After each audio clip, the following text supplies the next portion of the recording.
மாதிரி டெய்லி தலை குளிக்கலாம்னு சொல்றாங்க சார். டெய்லி தலைக்கு ஷாம்பு போடணுமா? டெய்லி தலை குளிக்கணும். டெய்லி தலை குளிக்கிறதுக்கு ஒரு கிளென்சர் வேணும் இல்லையா? இப்போ நம்ம தலை இருக்கிறதுக்குள்ளே நம்ம உடம்புலையே ரொம்ப டர்ட்டி பார்ட் வந்து ஸ்கேல்ப் தான். நம்ம நினச்சிக்கிறோம் மற்ற உறுப்புகள் தான் வந்து யூரின் போகிற இடம், மோஷன் போகிற இடம் தான் டர்ட்டியாக இருக்குன்னு. அப்படி கிடையாது. நம்ம உடம்புலையே ரொம்ப அசுத்தமான பகுதி தலை தான். ஏன்னா அந்த தலையில் தான் ஆயில் செக்ரெட்டிங் கிளான்ஸ் நிறைய இருக்குது. மில்லியன்ஸ் ஆஃப் ஆயில் செக்ரெட்டிங் கிளான்ஸ் இருக்குது. லட்சக்கணக்கான ஆயில் செக்ரெட்டிங் கிளான்ஸ் இருக்குது. அது எண்ணெயை சுரந்துக்கிட்டே இருக்குது. அந்த எண்ணெய் சுரப்பு அதிகமாக இருக்கனால நம்ம தலை எப்பவும் பிசுபிசுப்பாகவே இருக்குது. ஒரு நாள் குளிக்கலைன்னா கூட தலையெல்லாம் ஆயிலியாக ஸ்டிக்கி ஆகிடும். ஸோ அந்த ஸ்டிக்கி சர்ஃபேஸில் பொல்யூஷனில் இருக்கிற தூசியெல்லாம் வந்து ஒட்டிக்கும். அப்போ அது எது அசுத்தமான பகுதி? நம்ம வீட்டில் இருக்கிற வடை சட்டி மாதிரி அது அதிகமாக அசுத்தமாக இருக்கிறது நம்ம தலை தான்.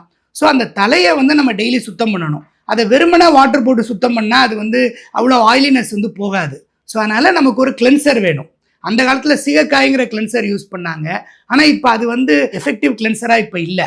ஏன்னா அது வந்து அசிடிக் மீடியம் தான், நல்ல கிளென்சர் தான். ஆனால் அது வந்து இப்போ இருக்கக்கூடிய பொல்யூஷனையோ இப்போ இருக்கக்கூடிய ஆயில் செக்ரேஷனையோ அது அந்தளவுக்கு எஃபெக்டிவாக க்ளீன் பண்ணுறது இல்லை. ரெண்டாவது சீயக்காய் போடும்போது அந்த நெடினால் தும்மல் வரும், நிறைய அலர்ஜிக் ரியாக்ஷன்ஸ்லாம் ஏற்படும். ஸோ அதை விட பெட்டர் கிளென்சர்ஸ் டெவலப் ஆயிடுச்சு. அதுதான் அந்த ஷாம்புலேயே நிறைய கண்டிஷனரும் இருக்குது. ஸோ டெய்லி ஷாம்பு போடுறதுனால நமக்கு எந்த விதமான பிரச்சனையும் நமக்கு கிடையாது.